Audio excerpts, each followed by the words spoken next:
Bonjour à toutes et à tous, c'est 101%, un superbe 101% avec un t-shirt du Doctor Who qu'on pouvait uniquement acheter pendant le live de Doctor Who à Londres. Voilà. Ouais, je me la pète, ouais c'est vrai. Donc, aujourd'hui dans 101%, un reportage sur Plan of Telera. Excusez-moi, j'ai écrit trop petit, mais voilà. Temps perdu. Retro and Magic, mais on commence tout de suite avec les news, bien sûr, les news. Je vais mettre mes mains dans les poches pour faire encore plus cool.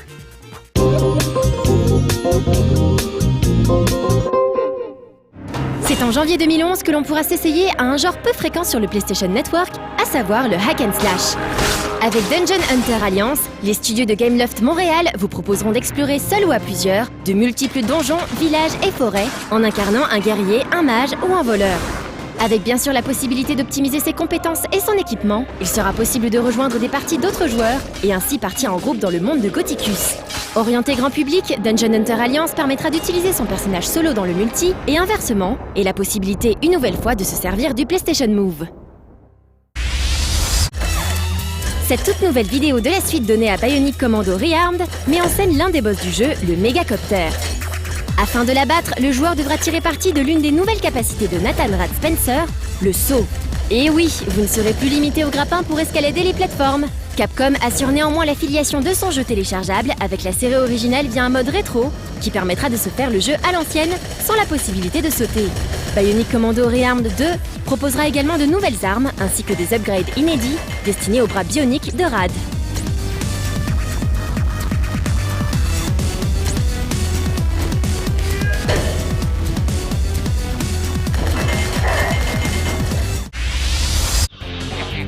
Mario n'en finit plus de fêter ses 25 ans en cette fin d'année 2010. Nintendo vient ainsi d'annoncer la disponibilité le 26 novembre prochain d'un pack collector qui comprendra une Wii en édition limitée noire, avec une télécommande Wii Plus noire, un nunchuk noir, un volant Wii noir, ainsi que les jeux Wii Sports et Mario Kart Wii.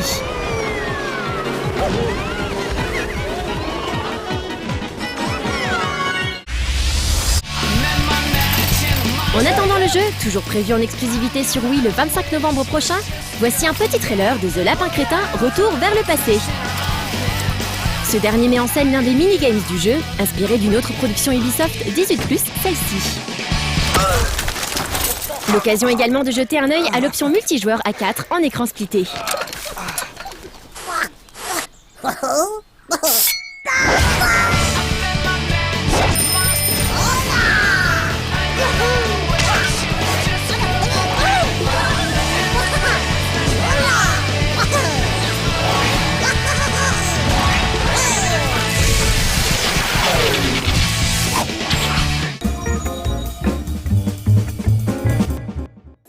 De bien belles news que je n'ai pas vues puisque l'émission sera montée dans plus d'une semaine.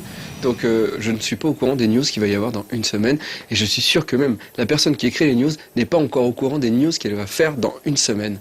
Et Alex, est-ce qu'elle serait au courant, la personne, des news qu'il va y avoir dans à peu près une semaine et demie ou pas? Non, hein, ça se fait au jour le jour. Je pense pas. Très bien. Alex, vu que t'es là, je voulais juste... Alors, à savoir que ce week-end, j'étais en dédicace à Clermont-Ferrand. Je suis bientôt en dédicace à Toulouse. À la fin du mois, j'étais en dédicace à Clermont-Ferrand et la nuit, des gens criaient sous ma fenêtre, donc je n'ai pas beaucoup dormi pendant mes dédicaces.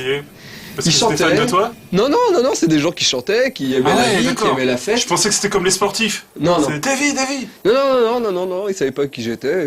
Ma foi, je pense qu'ils s'en foutaient carrément. Juste, ils m'ont empêché de dormir. Et la deuxième nuit, j'ai beaucoup plus dormi. Et il faut savoir qu'à No Life, les gens travaillent tout le temps et ne dorment jamais. Et Alex Pilote... Ah merde, pardon. envoie des SMS à 5h04 du matin en disant « Hey, j'ai une idée pour 120%. » Alors, heureusement... Pardon, je pensais que t'avais le téléphone dans une autre pièce ou... Non, heureusement, je l'avais mis en mode vibreur. Mais quand le lendemain matin, je me suis réveillé à 7h40 du mat à cause des gens qui criaient encore parce qu'ils s'étaient pas couchés à cette heure-là. Et quand j'ai vu le SMS, je me suis dit, il a eu de la chance. Il a eu de la chance de pas me réveiller, sinon je l'aurais vraiment détesté. Donc envoie un mail à 5h04 du matin, s'il te plaît, Alex. C'est vrai, ouais. En plus, c'est moins cher. Voilà, en plus, c'est moins cher. Mais en tout cas, l'idée du 100% elle est bien et elle sera on est mardi, mercredi, jeudi. Jeudi, on va faire le 100% sur une idée d'Alex. Voilà. Et tout de suite maintenant, un reportage. Rift, Planet of Telara, je dis hyper mal.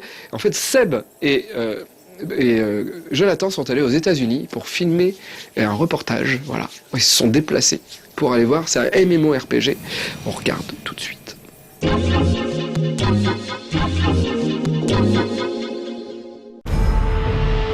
C'est à Redwood, juste au sud de San Francisco en Californie, que le développeur Trion Worlds travaille sur un nouveau MMORPG d'Heroic Fantasy, Rift Plains of Telara, dont la sortie est prévue pour 2011. So Rift is a fantasy-based MMORPG. It takes place on the world of Telara. This world is the nexus of all these kind of planar powers. As a result, the different planes are trying to invade into Telara, to take over the world, to consume this power for their own. The player is taking the part of a Guardian or Defiant who's struggling against this planar invasion to restore Telara, restore peace to the world, but make sure that their faction, that their ideology is what succeeds and what is kind of governing the new way that Telara will go after the Rift invasion is over. Rift est donc un MMORPG situé dans un monde d'Heroic Fantasy. C'est un domaine plutôt classique. So like a number of MMOs out there, Rift is a fantasy RPG. That means players will progress through the game, earn a number of different levels just from playing through, adventuring, doing things like quests, playing through dungeons with their friends, fighting other players in PvP combat in both instance warfronts or, open field RVR as well. One of the things that makes Rift very unique in the MMO play space is it's a dynamic world with dynamic content. You have all of these rifts opening up in the world, whether they're from the plane of fire, water, earth, air, death, or life, which are dynamic events in the open world that changes the world around them and draws other players in. La nouveauté de Rift est son contenu dynamique. Dans la pratique, les joueurs peuvent à tout moment rejoindre les événements de Rift et concourir contre les démons et autres élémentaires. Ce qui est le plus marquant chez Trion, c'est la maturité du processus de développement du jeu. Ici, on a affaire à une équipe d'expérience et ça se voit. So our design philosophy behind Rift is actually fairly simple. We're all veteran MMO developers, so we all have played a variety of different games, and there's just certain things we like to see in our new product. We're all about player choice. That's, if you look at the class system, it's all about mixing and matching your character however you want to be. We want to give players the opportunity to pick and choose how their character develops and how they choose to solve problems, instead of saying, this is your one solution, go ahead and do it, off you go. Il y a deux factions dans le monde de Telara, les gardiens et les défiants. Les gardiens regroupent ceux qui veulent rétablir le monde dans l'harmonie que désirent les dieux. Les défiants, eux, pensent que les gardiens vont échouer et misent tout sur la maîtrise d'une ancienne technologie. Designing an IP where one never existed before is definitely a large challenge, especially in the fantasy space, which is a little crowded. You have a lot of users with a lot of expectations and a lot of games that they've already tried playing. And so you really have to make sure you're bringing something new. Otherwise, nobody's going to give you a second chance. And that's why we were, when we struck on the theme of faith versus technology with the Guardians versus the Defiants, and instead of being at a war where they wanted opposite goals, they're now at a war where they actually want the same goals. It's just that their methods have them incredibly at odds with each other, which is also different. La religion et la technologie luttent donc pour affronter les rifts, un refrain familier dans le jeu vidéo. Mais c'est au niveau du système de classe que reposent les nouveautés. The player takes the place of an Ascended Soul. The Ascended Soul has a number of different powers, the most potent of which is what we call the Soul Attunement System. While other games you decide to have one class, and you're stuck with that class from life till death, in Rift you juggle a variety of different classes. So when the player starts the game, they choose from one of four callings: warriors, rogues, mages, or clerics. Each one of these has a variety of different souls available to them. They can go ahead and mix and match the soul to fit their gameplay style, and as they progress through the game, they'll adventure and find more and more souls, allowing them to build more and more options to kind of have the flexibility of choice no matter where they are. Le joueur reste cantonné dans son choix de départ, guerrier, voleur, mage ou clerc. Mais la combinaison des trois spécialisations, les âmes, et le nombre de points qu'il va allouer dans chacun, promet une multitude de possibilités. Le joueur est libre de modifier ses âmes pour changer son style de jeu, et il faut voir aussi que plusieurs configurations sont mémorisables. On peut changer rapidement entre deux combats. La liberté de customisation des âmes de son personnage est assurément l'un des points forts de Rift. So one of the nice things about Rift's class system is while you still have the paradigm that you need somebody to support your group, somebody to be defensive to get the guy's attention, and other people to deal damage, it's not regulated to the normal warrior sits in front and takes shots on the chin where the healers heal and the mages throw fireballs. Each one of the callings, like I said before, have different souls in it. Each one of these souls fill a different role. So for example, we have souls in the rogue role, like the Riftstalker, allows you to be a much more defensive-oriented character. So you could actually say, oh, we don't have a warrior today. We're going to go ahead and we have a really good rogue. He's got a little bit of Riftstalker and some Blade Dancer. He's going to go and be our defensive guy in the dungeon. So even with a mage, for example, you can have a healer-oriented mage by using the Chloromancer, or you can use it in a secondary role where you're going to just take a little bit of that and instead take some high-powered offense in the form of a Pyromancer and support heal your class. À côté de son système de Rift, le jeu proposera aussi du contenu typique pour un MMORPG. So just like a lot of other MMOs, Rift offers a number of instance content and raids. So players can go ahead and they can play through the open world, the questing, the dynamic world, but they can also play in our dungeons and raid encounters as well. Le PVP n'est pas en reste avec plusieurs idées originales qui devraient assurer une durée de vie conséquente. We offer players the opportunity to go head-to-head against their opponents in what we call Warfronts. Warfronts are instance PvP content with different gameplay modes, some unique to Rift, some that are very familiar to RTS or first-person shooter players like Capture the Flag.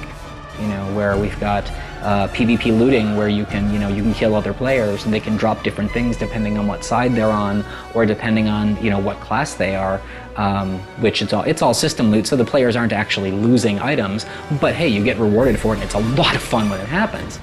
Mais il reste encore du travail avant la sortie du jeu, et l'on sait que le lancement d'un MMORPG est une étape cruciale pour sa réussite. So right now we are in a late alpha, really. And then from here, we start ramping up toward more and more alpha testers until eventually our alpha will give way to our beta events. And then our beta events will give way toward a big, huge open beta. And at that point, we'll end up launching the game. And we expect that it'll turn out pretty well. Our engineers are already loading down our servers with thousands and thousands and thousands and thousands of fake users. They've had bots stress testing our servers for months. So they're already simulating launch day load, they're simulating launch day scenarios. One of the greatest things about us all being here at Tryon is that, like I said, we have people who've worked on a couple of dozen MMOs before. And so for everybody, it's about taking what they've done in the past and making sure that we do it better. Rift Plains of Telara promet des idées originales dans le monde des MMORPG, mais nul ne sait s'il pourra s'imposer face aux géants déjà en place.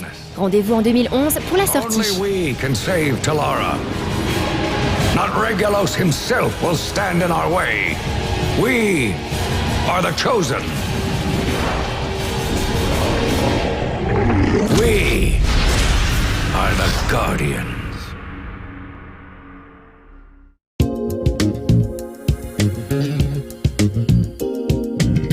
Dans mes derniers 120%, je suis allé chercher sur le web, comme vous avez pu le voir, et j'ai parlé de gens qui, ma foi, critiquaient un petit peu les mangas, les animés, les bandes dessinées, et surtout, d'une manière pas très classe, et un petit peu obtus, on va dire. C'est souvent à cause de la religion, malheureusement. Et plein de gens m'ont envoyé une mail après ça, et ça a fait rire plein de gens, et on m'a envoyé plein de liens, et on m'a envoyé un autre lien encore, et que j'ai trouvé très drôle, donc je vais vous le lire. La fièvre planétaire du Pokémon a peu à peu gagné tous les pays comme une grande graine spirituelle. Les jeunes ignorent ce que cachent réellement ces figurines apparemment innocentes. Le mot Pokémon vient de l'association de deux mots anglais, Pocket et Monster, signifiant donc monstre de poche. Jusque-là, tout va bien. En fait, on devrait plutôt les nommer démons de poche, pour être plus proche de la vérité. On peut noter en effet, alors là, c'est là où ça part en vrille, on peut noter en effet que dans la langue française, la fin du mot est celle de démon. Poké, démon. De son côté évoque le jeu poker, un autre jeu de cartes donc. La lettre manquante D sonne comme D à jouer. On ne s'en sort pas. Certains Pokémon changent de niveau, comme Reptincelle, qui passe au niveau 36 pour devenir Dracofeu. Comme on a pu le constater au chapitre consacré au nombre, 36 est générateur du nombre 666, par addition de la somme des 35 nombres précédents à 36. À l'aube de l'humanité, Satan s'est présenté sous une forme reptilienne pour tenter Ève, provoquant ainsi par la chute du couple adamique l'introduction d'une nouvelle donne, la mort. Il y a une suite et ça sera juste après Temps perdu, parce qu'on va encore perdre notre temps. Bonjour, wouhou, youhou. On a tout changé et interverti les dirigeants de votre entreprise. Ce qui, il faut bien l'avouer, ne changera pas grand-chose. Youpi! Mais alors que faire durant vos heures supplémentaires? Bienvenue dans Temps perdu! Chacun a ses petits rituels du matin. En ce qui me concerne, je commence toujours, ou presque, par une douche, puis les 3C. Eh bien, Johnny, le héros du jeu dont vous voyez les images depuis quelques secondes déjà, apparemment, son rituel, c'est un peu n'importe quoi. Tellement n'importe quoi que chaque jour, il arrive en retard à son travail. Alors, même si je peux comprendre que cogner son idiot de fiston puisse être indispensable pour partir du bon pied, j'ai tout de même la sensation qu'il s'y prend mal. À vous donc de lui montrer comment réussir à gérer son réveil. Un ninja, c'est bien connu, ça aime courir. Et que le ninja soit un grand scientifique ne change rien à l'affaire. Reardant, ninja scientifique de son état, donc court. Et il court vite le sacripant, hein, même qu'il invente à presque chaque niveau de nouvelles techniques pour aller encore plus vite. Mais bon, moi, si mon univers était peuplé de dinosaures et si ma route était pavée de gouffres, bonne intention ou non, j'éviterais de galoper n'importe où, n'importe comment. Parce qu'avec mes réflexes à 2 balles et mon irrésistible attirance pour les trous, j'irais pas bien loin. Mais bon, nul doute que de vrais gamers tels que vous sauront assouvir les besoins de vitesse de cet énergumène. Soyons francs, sur le net aussi, on aime bien pomper des concepts. Aussi étais-je fort étonné de voir si peu de clones des frasques du bienveillant Dr Kawashima sur la toile. Mais aujourd'hui, mon attente prend fin avec le bien nommé Brainwaves de Rob Almighty. Disons-le tout de suite, histoire de gagner du temps, c'est vraiment zouli. Ok, ça d'accord, ça ne sert à rien pour ce genre de jeu. Non, ce qui sert ici, ce sont nos fameuses facultés intellectuelles. Et croyez-moi, vos neurones seront mis à rude épreuve au travers de 7 épreuves pas forcément compliquées, mais qui font mal à la tête. Et donc oui, maintenant, vous le saurez, j'ai le QI d'un épluche légumes. 3, 2, 1. Il y a des jeux comme ça qui, dès qu'on met le nez dessus, donnent une impression de déjà vu. Un peu comme si quelqu'un se contentait de prendre le programme, de changer quelques sprites et de rebalancer le tout sur le net, comme dans Into Space de Barbarian Games. Nous avons donc ici une fusée à expédier le plus loin possible dans l'espace. À chaque tir, on gagne de l'argent, qui permet d'améliorer progressivement la fusée suscitée. Du coup, à chaque tir, la fusée va un peu plus loin, et ça, forcément, ça prend du temps. Alors on accumule les décollages ratés et les vols foireux jusqu'à atteindre son Graal intergalactique.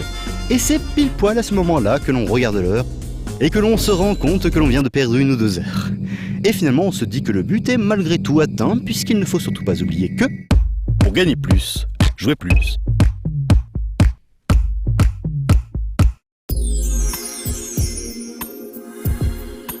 Donc, je continue. Il y a plein de textes très drôles sur ce site, mais on termine juste avec, j'aime bien ça. D'autre part, l'importance du nombre 151. Vous le savez, il y a 150 Pokémon, plus un caché, dans la première cartouche en tout cas. Nombre intimement lié à Jésus-Christ, se retrouve à titre parodique dans ce jeu de 150 cartes plus 1. Parce que pour lui, c'est des cartes. Et n'oubliez pas qu'il y a 150 psaumes dans la Bible. Je pense que les mecs, quand ils ont fait Pokémon, ils se sont dit, on va prendre comme base la Bible, on va regarder le nombre de psaumes et ça va donner le nombre de Pokémon qu'il y a dans le jeu. Les mecs vont loin des fois. Alors, en parlant de Satan, etc., Bowser, Satan, Bowser, Julien Pirou, Retro Magic, Mario. Pour s'attaquer à Mario dans Retro Magic, il faut des bollocks, Julien Pirou. Il faut des grosses bollocks. Et je te souhaite bien du courage. C'est en 3 parties. C'est la première partie ce soir. Fais gaffe sur le forum, tu risques de te faire un...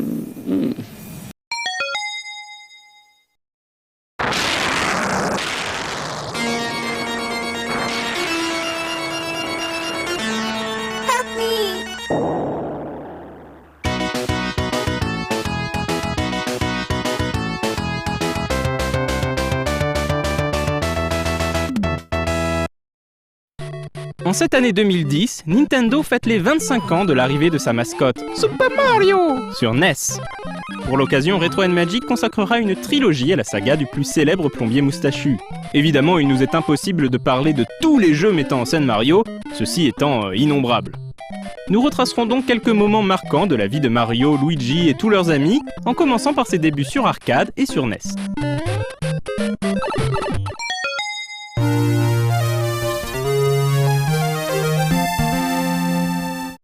Il y a bientôt 30 ans, un jeu appelé Donkey Kong apparaissait dans les salles d'arcade. Dans l'espoir d'enfin percer sur le marché du jeu vidéo nord-américain, Yamauchi Hiroshi, le PDG de Nintendo, confie à un game designer débutant la lourde tâche de concevoir un hit. Ce jeune homme se nomme Miyamoto Shigeru. Avec l'aide de l'inventeur et géotrouve-tout local, le légendaire Yokoi Gunpei, Miyamoto va tester une multitude d'idées avant de trouver la bonne recette qui fera de son jeu un succès planétaire et de lui-même l'un des plus grands noms du game design. Donkey Kong a failli être l'adaptation de Popeye, mais comme Nintendo n'était pas parvenu à obtenir les droits, Miyamoto dut inventer de nouveaux personnages. S'inspirant de La Belle et la Bête et bien sûr de King Kong, Miyamoto remplaça Olive par Lady, archétype de la demoiselle en détresse désormais connue sous le nom de Pauline. Brutus devint le gorille Donkey Kong. Quant à Popeye, il devint un charpentier connu sous le nom Jumpman, le prototype de Mario. Comme son nom l'indique, Jumpman doit sauter par-dessus les tonneaux envoyés par Donkey Kong afin d'atteindre Lady. Plusieurs niveaux s'enchaînent, une innovation pour l'époque.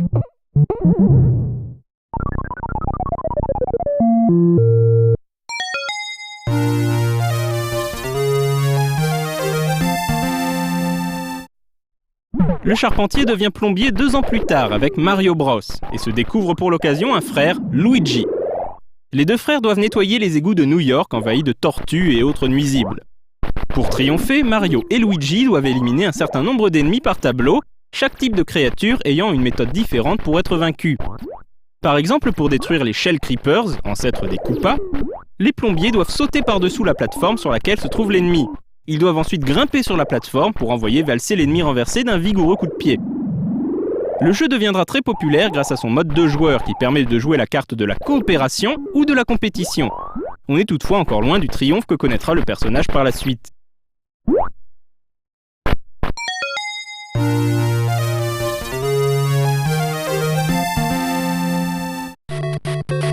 Deux ans passent à nouveau, et Miyamoto donne une nouvelle suite aux aventures de Mario avec un gameplay une nouvelle fois différent. Ce sera bien évidemment Super Mario Bros, le jeu qui fera définitivement entrer Mario dans les foyers du monde entier. Mario se retrouve envoyé au royaume Champignon, un royaume magique menacé par le maléfique Bowser, roi des tortues Koopa. Bowser a capturé la princesse Toadstool, qui ne s'appelait pas encore Peach à l'époque, et la retient dans son château, enfin dans un de ses nombreux châteaux. En mode solo, le joueur incarne forcément Mario. En mode 2 joueurs, le deuxième joueur incarne bien sûr Luigi. Super Mario Bros instaure les poncifs qui restent à ce jour au cœur de la franchise Mario. Les carapaces de tortue, les champignons magiques qui transforment Mario en Super Mario, les pièces d'or, les étoiles, les fleurs de feu et ainsi de suite. Mais aussi les thèmes musicaux inoubliables composés par Kondo Koji. Long, redoutablement efficace et diaboliquement addictif, Super Mario Bros est resté le jeu vidéo le plus vendu dans le monde jusqu'en 2009, où il fut finalement détrôné par Wii Sports.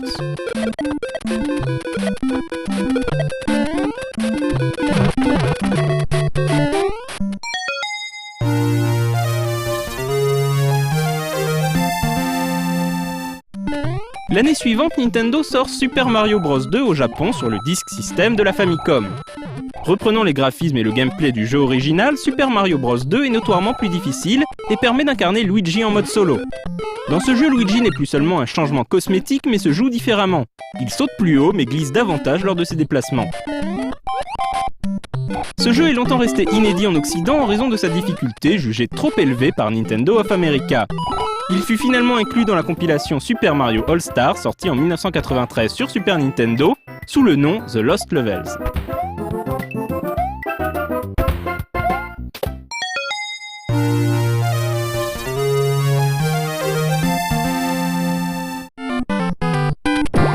Le Super Mario Bros 2 sorti sur NES aux États-Unis et en Europe est un jeu très différent. Il s'agit en fait du maquillage d'un jeu sans aucun rapport connu au Japon sous le nom Yume Koujo Doki Doki Panic. Les sprites du jeu original furent remplacés par Mario et ses amis et le tour était joué. Ce Super Mario Bros 2 n'en est pas moins un excellent jeu et vint à son tour enrichir le bestiaire et l'univers de Mario. C'est par exemple le premier jeu où Mario est capable de ramasser des objets pour les lancer sur les ennemis, ainsi que la première apparition des Bob-Bombs. Le joueur peut jouer Mario, Luigi, la princesse Toadstool ou Toad, qui reçoivent pour l'occasion des designs assez proches de ceux qu'on leur connaît encore aujourd'hui. Ainsi, c'est la première fois que Luigi apparaît plus grand que Mario, et pas juste comme un changement de palette de son sprite.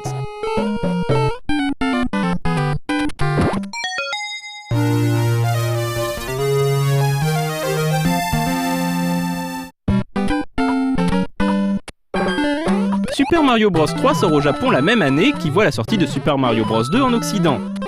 Le jeu mettra 3 ans à atteindre l'Europe, où il ne sortira qu'en 1991.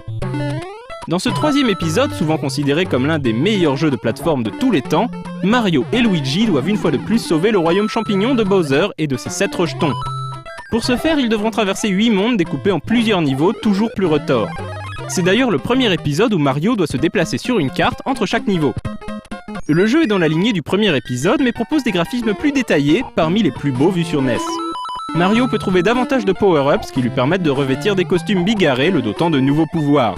Outre les classiques Super Mario et Mario Boule de Feu, il peut ainsi se transformer en Mario Raton Laveur, Mario Grenouille, Mario Tanuki, Mario Marteau ou même Mario Chaussure.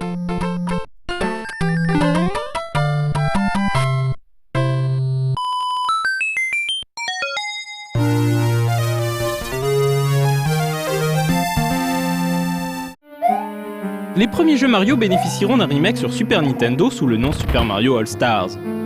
Mais Mario connaîtra également des aventures inédites sur la 16 bits de Nintendo, et ce sera le sujet de la prochaine émission.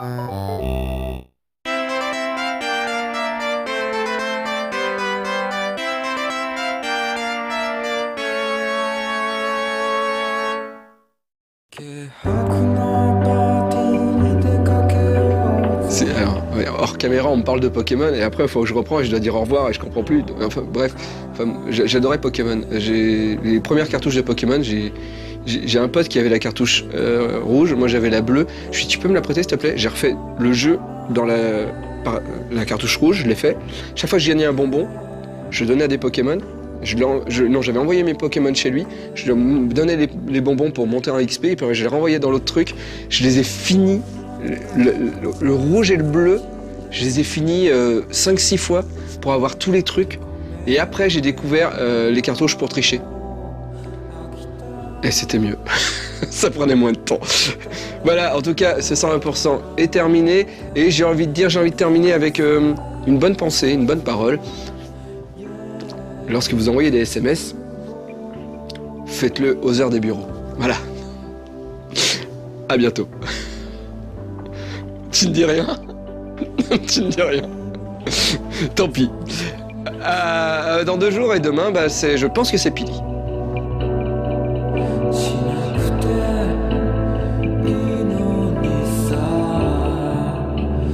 Yeah.